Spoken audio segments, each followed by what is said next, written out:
Volfa, c'est le nom de l'opération menée par l'armée de l'air et de l'espace et ses alliés en Groenland. Depuis 3 semaines, les aviateurs enchaînent les missions de défense aérienne, d'attaque au sol ou d'infiltration en territoire ennemi pour libérer l'Auvergnat. Ces derniers jours, la dureté des combats est encore montée d'un cran. Pendant qu'en Redland, les Mirage 2000D et les Rafales poursuivent les frappes aériennes sur les points stratégiques, en Auvergnat, des poches de résistance redlandaises persistent. Mercredi, des commandos parachutistes de l'air ont été infiltrés en renfort par des avions de transport et d'assaut, protégés par des Rafales biplaces. Pendant cette mission, un équipage de Rafale a été contraint de s'éjecter. Une information immédiatement transmise aux équipages Caracal.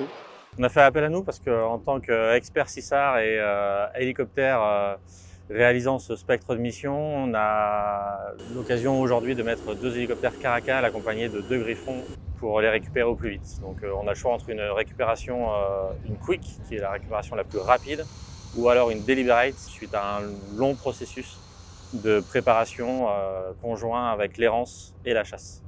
Mission complexe et exigeante, la mission CISAR implique l'intervention de multiples acteurs.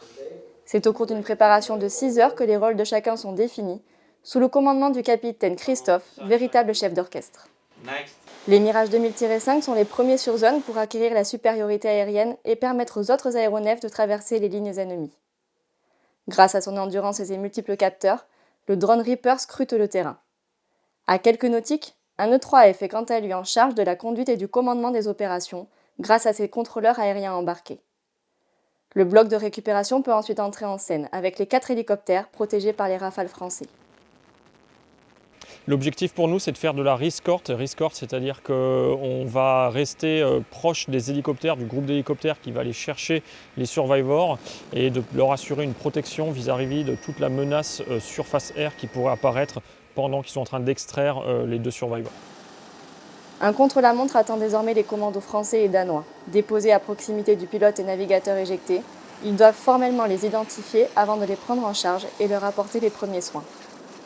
Mission accomplie. Les équipages et commandos parachutistes de l'air ont pu récupérer les 2 aviateurs éjectés désormais sains et saufs. Un nouveau succès pour les forces alliées qui attisent la confusion grandissante dans les rues de Redland.